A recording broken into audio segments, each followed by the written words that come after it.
Welcome to Live with the Guy. First time on the English channel, so if you're coming over from the Spanish channel, which was originally an English channel, welcome. I'm just running some tests tonight, so let's see if I can get everything kind of set up here. And there we go. My notes. Okay, so let's talk about the Disney fourth quarter earnings call today. It was pretty interesting because 1/3 of all their profits actually come from Disney World, and Universal's opening up just down the street. So the local city and state governments actually came to Disney first and asked if they wanted to assist with creating a monorail or a train that would stop at Disney World, and they said no. So Universal, then the city went to Universal, and they actually jumped right on board. So now that this is coming to fruition, it's going to be a big opportunity for Universal to take a lot of the market share from Disney.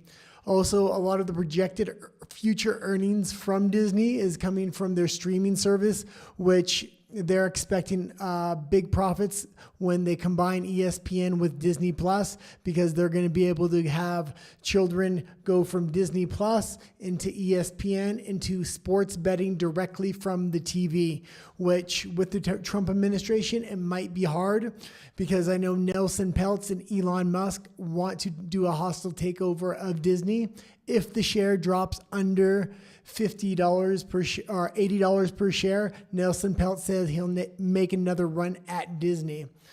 So what else happened there? They did not mention Snow White at all. It was one thing they avoided like the plague. The only other thing they really did try to avoid was the talk of Donald Trump. People brought up the election, and immediately the moderator came in and cut the question off and went to another topic. So they do not want to talk about Trump, especially with the amount of support they put behind Kamala Harris and all the friction they have had in Florida, because 1/3 of all their profits does come from Disney World. All the attention that's been put on Disney World lately politically has drawn a lot of negativity towards Disney World and their ultimate bottom line. They did also say that the Olympics in France hurt the French Disney park, which I can't believe, because I would think ticket sales would have went up. They're saying ticket sales traditionally go down anytime the Olympics shares the city with a Disney park. I'll have to see when the Olympics come to LA, because when the Olympics come to LA, I'm expecting the California Disney Park to have amazing ticket sales, and that will completely show that they were lying about what happened with the French Olympics. Also coming up tomorrow is going to be Mike Tyson and the Jake Paul fight. It's going to be free on Netflix if you have a Netflix membership. Now, I used to teach jiu-jitsu, and I'm a big fan of watching fights in general, whether it's boxing, jiu-jitsu, or MMA. So this is a huge fight. Mike Tyson is way past his prime, but he's looked in the best shape he's ever looked, other than when he was in his prime. He's dropped all kinds of weight. He's training full time. He's looking great. The problem is Jake Paul might not be as skilled as him, but he is in his athletic prime, and he's taking this thing seriously. This is going to be the biggest fight of his career. So even if you're not into boxing, I know it's a bit of a sideshow match, but the fact that it's being aired on Netflix is huge. Netflix is making a true run at going into sports entertainment here. Anytime that you can get live sports on Netflix, this is really going to be the future of their streaming platform, especially if they want to compete with Disney. Disney is really trying to combine Disney Plus with ESPN. The problem with that is the amount they want to charge for it. They want to charge anywhere from $50 to $80 once they combine ESPN. They know people that watch sports, especially live sports, will pay for Disney Plus. The issue you're going to have is they also want to have a pay-per-view charge for all their boxing events or all their UFC events, things like that. So the fact that Netflix isn't going to charge for this major banner event being Mike Tyson and Jake Paul, they're really trying to corner the market and have a price positivity, something that if they can stay with a low price in the beginning while they're offering these mainstream sporting events, they're really going to have an edge on Disney. We'll see what happens. I would expect Netflix to possibly buy some sports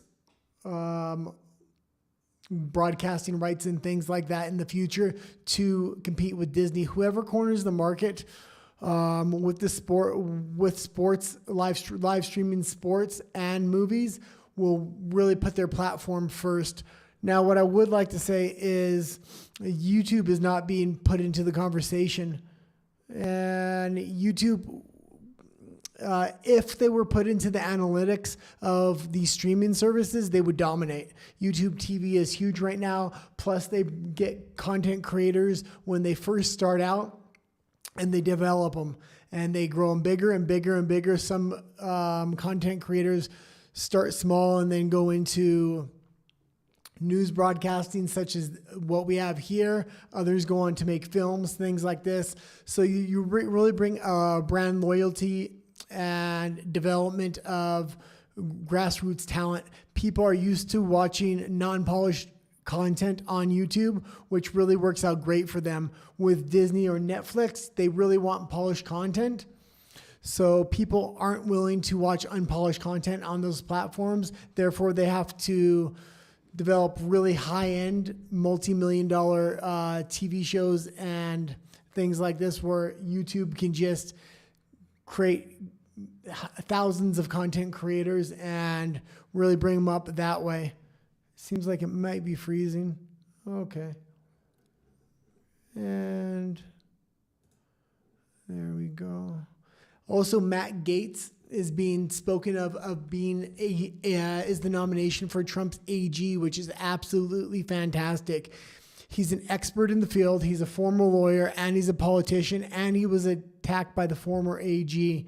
So he's going to have a good understanding of how to properly clean up that part of the government and the division. Many of the other nominations from Trump, such as Tulsi Gabbard and RFK, are experts in their field, in those fields, and are going to know how to clean up those areas. So it's going to be interesting. The FBI did raid the home of the Polymarket CEO. Now, if you don't know what Polymarket is a betting platform. The Biden administration directly went after him in this previous Trump election. They did not want people looking at these betting markets. They tried to outlaw the betting. It did not go through. It did not work. So these betting markets were able to flourish during the last election. This was in direct contradiction to what the polling said. So the betting markets were far more accurate, and people have been knowing this. So a lot of people are turning towards the betting market to see a predictor of the election rather than looking at traditional polling.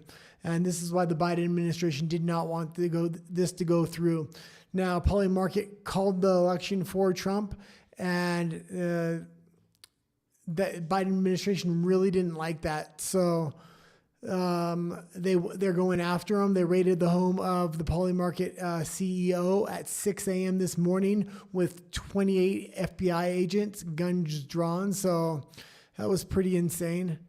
We'll have to keep up on that story. The final story I'm going to go into that I went into earlier. Again, I'm just running tests here for the computer and the new set. So I just want to see if the stream's keeping up and things like that. So a lot of this information is repeated from the earlier live stream.